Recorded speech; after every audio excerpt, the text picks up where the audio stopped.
Say, kids, what time is it? It's kind of like watching TV, but, in your car. It is Dark Side of the Stream. Jay Stevens, Mike the Intern in the studio this morning. Y'all got any of that crack? Yeah, well, before we start making fun of crack cocaine, which when we brought this up in the last one, we both made jokes about crack and Tyrone Biggums and all this stuff. And I was like, all right, this will be great. Watch a bunch of crackheads for an hour and a half, then we can talk about it. It didn't go that way for me. I definitely didn't leave the theater making more crack jokes. No, I actually felt worse about the crack jokes that I had made. And you feel angry. Yeah, you should definitely feel upset angry. at this whole thing, the way the government was involved and stuff. It's crazy. And how they got busted for being involved. There is a lot of layers to this whole thing. A lot of layers. If you ever watched the Netflix series Narcos, you would be familiar with kind of how the groundwork was laid for the crack epidemic. There we go. Crack academic. What is a crack academic? I don't know if I want to meet a crack academic. The crack epidemic, and it really kind of starts with the idea that up until the late 70s, early 80s, cocaine was a rich man's drug. You had to have money to use it. And we all know that if you've got money, you also got money to stay away from getting in trouble. So when a lot of people getting busted with, white collar guys business, it was Studio 54, white collar crime, man. It's all good. We ain't hurting nobody. No big deal. No snow, no show. Yeah, no big deal. It's no big thing. Fleetwood Mac can almost put their dealer who was selling them cocaine in the thank you notes on the record. They actually fought for that, but no one's getting busted for it. Now, we'll get into that later. This was the Hollywood life. Then Richard Pryor almost blows himself up freebasing cocaine. Everyone's like, what? What's freebase? Yeah, what was he doing? They actually get into the science of what freebasing is and what crack cocaine is and how it basically was, you could take powdered cocaine and stretch it, is the term they use, by turning it into crack cocaine, which would allow you to get the same high, but here's the catch, it costs way less. Right.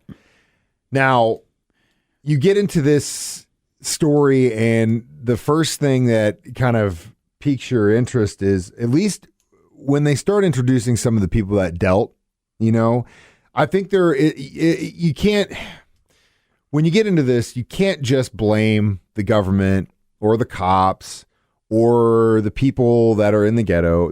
Everyone, I think, is involved at some point. Everyone played a role, yeah. The dealer says something to me really early on, where he talks about that McDonald's commercial, and he says, hey, you get paid $3.25 an hour working at McDonald's, and then the government wants to take taxes. I'm not doing that. Right. I'm going to go sell crack. Now, right there is the problem, okay? I'm going to get this out of the way first. That mentality is the problem, because sure, that might make sense to you, and you can go turn $5 into $500 really quickly and whatever, and you don't have the government taking their pie. But there are individuals in this world that work and live in lower class situations that would be happy to work for that $3.25 and have done it and gone through the ranks and did it the right way. So that mentality right there is a problem. Okay, that's one of the problems, is that mentality right there is, I don't want the government taking my change, and I'm going to go out and sell drugs on the street because it's easier and it's quicker, and I can be, a millionaire by the time I'm 16. Be your own boss. Get it. But that's not the right way. Now, granted, there are a lot of other things that you can blame, but you've got to look at yourself and lay blame where blame needs to be laid. And that is one, there is not just, blame doesn't just go on the government or the people in the ghetto or the cops. Like I said, it's shared blame. Okay. Now, there was an epidemic, and the way we got fed some information and all that stuff, we'll get to that in a little bit, because we got a lot of onion to peel here. Yeah, like Shrek. Talking crack, Dark Side of the Stream on 104.7 The Cave. Say, kids, what time is it? It's kind of like watching TV, but, in your car. Jay Stevens, Mike the Intern, back in the studio. It is Dark Side of the Stream, talking about crack on Netflix, the documentary about the crack epidemic in the country. Now, we kind of, we talked about a little bit of the blame in the first segment, and again, I think everyone involved needs to own up to it, whether it's the user all the way up to the United States government. Now, let's dive into that. If you don't see Jay or I on the street after today, we're probably put on a list for dogging the government, especially the Reagan-era government. But the story goes that there was a lot of shady dealing going on. We were trying to stop communism from making its foothold in South America, at the same time selling a bunch of arms to Iran. And one of the ways that we're fueling these wars, because up until a point, everyone was kind of like, we'll be okay with it. Then all of a sudden, Congress is like, nope, you're not doing this. We don't care. We don't need to deal with this. We got stuff in the country we got to deal with. Get our guys, and we're not funding these wars in South America. Well, that wasn't good enough for the CIA and the White House. So they said, started no, trading weapons. We're going to get it, and for cocaine. Yeah, right? Trading weapons, letting cocaine come into the country. They're smuggling. Our government's smuggling cocaine back into the country. You're allowing it to be. Yeah. There was a quote in that segment where you could not get one Cuban cigar into the United States of America, but you could literally drop off a tanker full to the brim of cocaine and it wouldn't be a problem. Super shady. So obviously it was being let in. Yeah. That this isn't a conspiracy. Well, you theory. see that Congress hearing and the guy's like, we loaded, did you unload guns? Yes, we did. What did you load back in the plane? Bags. What else? Boxes. What were in those boxes? Coke. Yeah. He's like literally at Congress admitting it. I was like, whoa. And it's no secret that this thing went on for a long time. Well, at that point, the problem then arises that cocaine price starts to go down. It becomes more accessible to certain people. And then the whole idea of, it's hard. I don't want to make jokes. I'm trying not to make jokes about it, especially after watching it, because you feel so bad, especially for some of these people that, are recovering addicts. And we'll get into that in another segment. I don't want to go down that road. But I always think of the Tyrone Biggums skit from Chappelle Show. When it comes to, I don't think it was a Tyrone Biggums. It was actually a moment in like hip hop history where they're talking about two gangs fighting, and one of the guys goes to jail, and he sends a letter while in jail. And he's like, "Y'all need to take coke and mix it with baking soda and sell it." And it's like telling him how to sell crack on the streets, and that's kind of how it was born. Obviously, that's a joke, but it's funny as hell.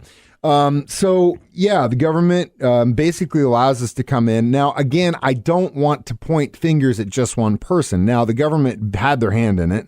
CIA had their hand in it big time. And if you watch Narcos and believe anything that you see on TV, there definitely was some CIA involvement in South America. And the other documentary that we watched, that was literally the guy, the CIA agent. Oh, yeah. That went down the Camarena. That was part of the whole thing. The Camarena he was ratting the whole thing out, talking about honestly, this stuff would have continued had that not happened. Yep. Had a really good cop done his job and snort, because he was really after the marijuana fields. He was like, wait a minute, this it wasn't a big deal. But he stepped on the wrong toes. They went after the wrong guy. Had those guys not gone after him and that not happened, that stuff would have continued. I guarantee you. Yeah, man. Because that's the only reason that whole thing stopped and came to an end. It was whoa. That's when everything stops, is when you get busted. People don't stop until they get busted. It's crazy that all the lives lost. And that's even the bigger picture, basically, because the whole drug trade industry, if you're selling drugs, you might make some money, but you're going to get caught eventually. Murphy's Law. And this comes to the government even. The government was doing the same thing. They were trading drugs, and they got caught eventually. In more ways than one. Yeah. It wasn't like this. I really like the scene, though, where they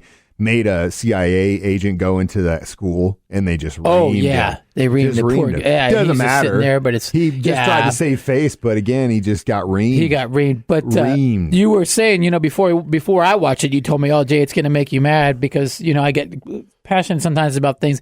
I'll tell you about the surprising thing that you're going to be surprised that I got mad about in the next segment. That's a tease right here, Dark Side of the Stream on 104.7 The Cave. Say, kids, what time is it? It's kind of like watching TV, but, in your car. Mike the Intern, Jay Stevens in the studio. I promise we are drug-free today, even though we're talking about crack on Dark Side of the Stream. So you told me before we watched it, you go, Jay, it's probably going to upset you. It's going to change your mind about things. Well, the part that upset me the most, which is I was really surprised. Well, here I'm watching this, right? And this is back, it's in the 80s, all these congressional hearings talking about it. Who do I see in there?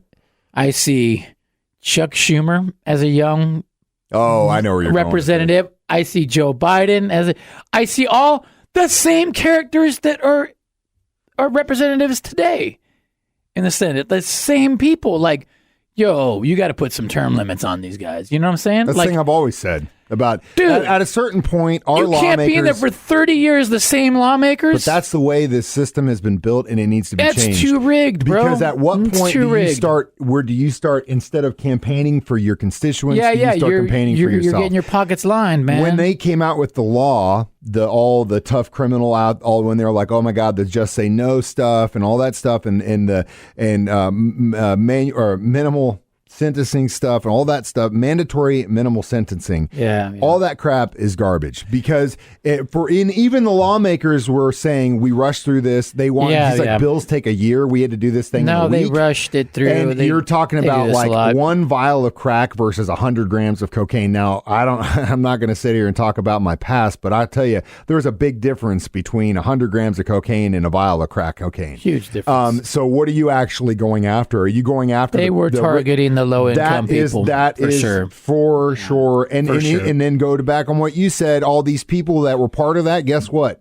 They still got jobs, and one just got elected president of the United States. They're still running the show. It's incredible. So, and that's not even a political statement. It's just the same on either side of the fence, Republican and Democrats. If it's the same people for 30 years in power, basically that's like a monarchy, like a kingdom. Basically, it's just more people. That stuff needs to be changed. There needs to be term limits on these guys. And also the war on drugs. We obviously, I think at this point, everyone can admit it was a completely failed campagn. The privatized prison system is failed. Completely the war on failed drugs system. Has failed. You look at the explosion of the population. And that's the thing. And that's where I'm glad you brought that up. I'm glad that's what pissed you off, because that's pissed me off for a long time. Well, I know. It just brought it back into light. You know, I don't harsh on this stuff all the time. The thing that you look at the way, and maybe it's a change in our understanding of addiction. I'd like to believe that. And maybe it's understanding that now everybody's cool with marijuana. Because there has been another epidemic that's happened in this country in the last 20 years, and that's the opioid epidemic. Yeah. Now, the difference between the crack epidemic and the opioid epidemic is one targeted a low-income, different race of people. Yep. In the opioid epidemic, you're targeting middle class families and doctors. Yep. So now all of a sudden, let's not go throw these people in prison. No, they need treatment. Get some rehab. They need rehab. They need treatment. They need help. You had people on this documentary time and time again that the whole mothers thing was, oh my God, what self-righteous person. Oh God, it made me so mad. That made me so mad and sick to my stomach. Where all these women were saying, I went to a doctor and said, I've got an addiction problem, I need help. Instead of getting help, they get thrown in prison and their kids get taken away. So what's the difference? Terrible, man. We both know what the difference is. And man. It's garbage. That's what pissed me off. But again, like I said in the beginning, the blame lays across the board. Yes, the users definitely deserve some of the blame. The dealers, the government, the dirty cops in New York that were selling the stuff on the street and letting it go. There was a great story with a guy that said just go tell your boy I'll let you go because he was in their pocket. I mean, this happens across the country. The blame is flat, even across the board. And hopefully through the opioid epidemic, we learned that, yes, drug treatment is a thing and some people definitely need help with alcohol, crack, gambling, whatever it is. If you sex addiction. Yeah. Hey, man. That's why you're here, bro. We got one more thing to talk about in our Dark Side of the Stream next on 104.7 The Cave. Say, kids, what time is it? It's kind of like watching TV, but, in your car. Jay Stevens, Mike the Intern, Dark Side of the Stream, talking about crack the on Netflix. Exciting crack-clusion. So I think we kind of got our final thoughts in. Yeah, I got my blood moving this morning. Good, made me feel alive. There was a chef my wife was telling me about because after we watched it, I go, man, I feel like such a jerk for making jokes about this. And you remember seeing those photos of like families and stuff passed out in their minivans, like just terrible, man. fentanyl or whatever. No one was making jokes about them, You didn't see any jokes about that. We're not making jokes about that because it's not funny. So really, when it comes to the crack epidemic, I really think you should say the same thing. Anyway, my wife was telling me there's a chef out there he's actually famous now, but he used to be homeless for a long time and got really upset when you start seeing these restaurants put crack nachos and crack bread and all that stuff because you're making the idea that it's addictive, right? But he would be like, that's not funny, it's not a joke, I've seen it, I've been there, I know exactly what that is. So I kind of lean on them side. I'm not, I'm never the one to be too politically correct because I think there's always humor in everything. And it really comes down to your malice behind it. If there's malice intent, then obviously it's not funny. But and we laugh at ourselves. And we laugh at ourselves too. But there's a time and place for everything. And I guess this was definitely not the time nor the place, especially considering the subject, which was a tough one to watch. Watch it. It's called Crack. It's eye opening, and you really want to teach your kids not to do drugs. Make them sit down and watch this. Yeah, watch that. That's better than saying just say no. Put that on instead. You scare the hell out of some kids for sure.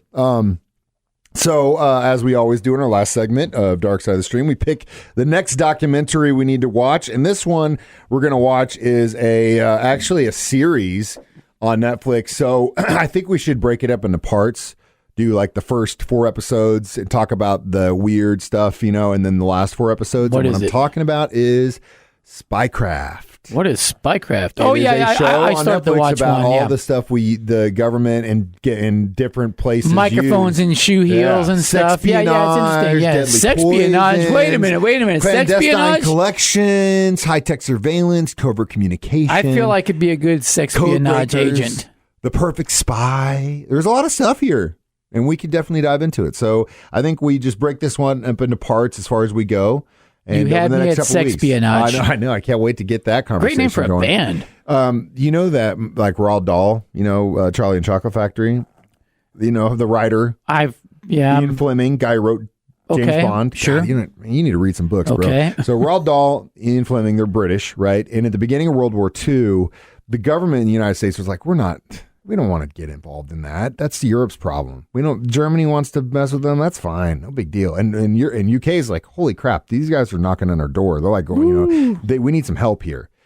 The whole Holocaust thing really hadn't become a big story yet. So it was more like, well, what's Germany doing? Well, it's not our problem, But then Ian Fleming and Roald Dahl got hired by the British government to come over here and basically romance the wives of senators and congressmen and try and convince them through their wives that we should get involved in World War II. That is a fact, sir. I was born too late. There's even letters from like Fleming and Roald Dahl about how insane these wives were, and it was like, get me the hell out of here. She's driving me nuts. I can't get away from her, dude. What the hell's going on? Sounds like my fan base. Hopefully that's what they talk about in Sexpionage, but that is your homework assignment for Dark Side of the Stream.